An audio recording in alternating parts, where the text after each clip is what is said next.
Alright, we're going to have to make a second part of this video. Had a phone call come in I needed to take, so... but some guys wanting to help me with harvest, and I'll gladly take it at this point. I got a ways to go, and I'll take it all. So,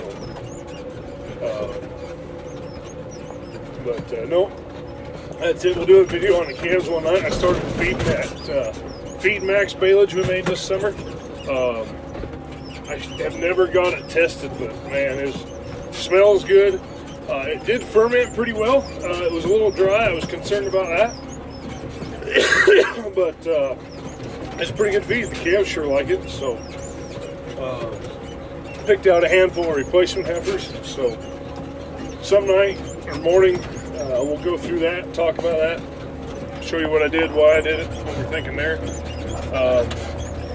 It won't be long, 2 weeks, we'll be bringing cows home from grass. So I gotta get harvest over with, and I gotta get some electric fence built so I can get cows on corn stalks.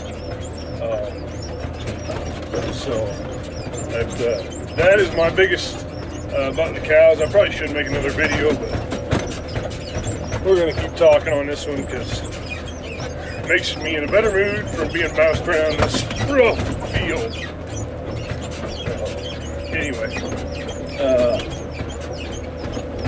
so I use a lot of crop residue, mostly, almost all, corn stalks, milo stalks, that kind of stuff, for winter feed for my cows.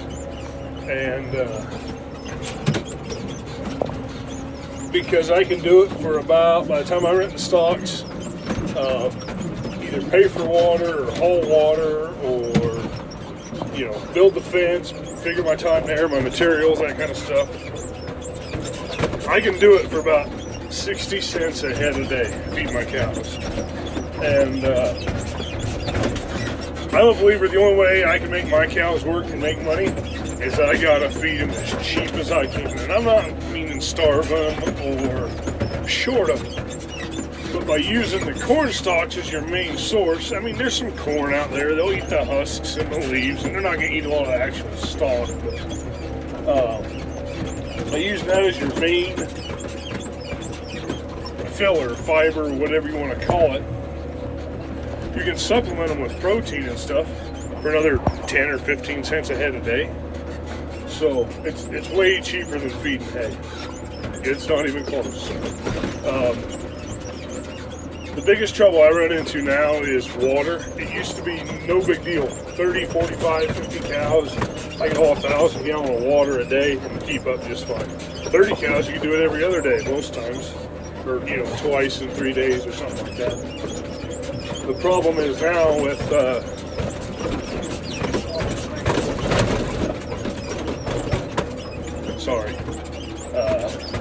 130 cows is it takes 2 loads of water every day. It takes a lot of time, it takes a lot of fuel, it takes tires. I hate tires. We're not even talking about tires. So it takes quite a bit to do that. So I will pay more for a place that has a well or a pond or a constant water supply. I don't mind going to break ice or turn the switch on to pump water, but I can do that in 30 minutes instead of 2 hours of hauling water. It's just not efficient for me to do that. It used to be, it's not now. It's just, things change. Things scale differently. So I had to learn that the hard way. It cost me a stock tank this winter, last winter. But anyway, so that's why I'm considering like this place. I use it a lot if I can because it's got permanent fence all the way around it. And if you put a shorter season corn in here, you can take that off. And I can guarantee I'm going to have a place to go with cows. I can go get them, haul them here, dump them out, and we're good. So that's the nice part about that.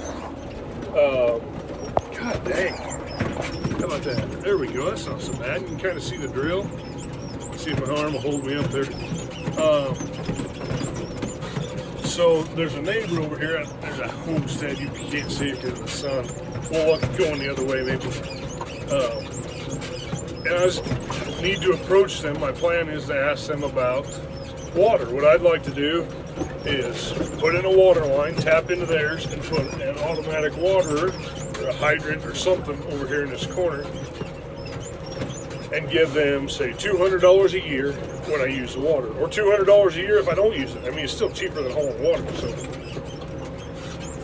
if I use it 2 out of 3 years, $600, I can't haul water 1 year for $600. So it's not a big deal. And then it helps them if something goes wrong with their well, if you know, pays for the extra use on the electricity, that kind of stuff.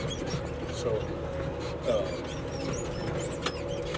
playing around with that kind of stuff, trying to get water set up. I mean, there's a big old pond over here, but it's dry. And it goes dry quite often. It's not surprising. So it doesn't drain enough acres to fill. It's more of a sediment pond and for erosion control. And I'm good with that. It's going to silt in here in the next 10 or 15 years anyway. And I would almost bet in that amount of time we'll probably be starting to farm through it.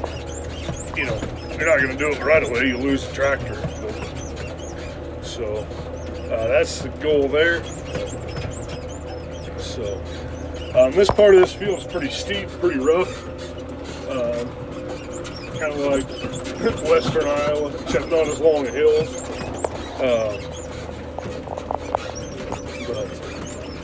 So we're going to go along, we're going to drill this out. We'll get this tractor on the grain cart and get it to Kansas. I'm going to try and get a good video of that row head cutting Milo. I think that's pretty cool. It's different, you know. A lot of guys use platforms, flex heads, rigid heads to cut with. I did do that until last year. I bought this row head pretty cheap. It's been a pretty good head for what I gave for it. And I just enjoy it. You don't have to worry about Milo guards, which go on your guards and your header and your platform. They bolt on those, and they're probably a foot long, and they got wires on them.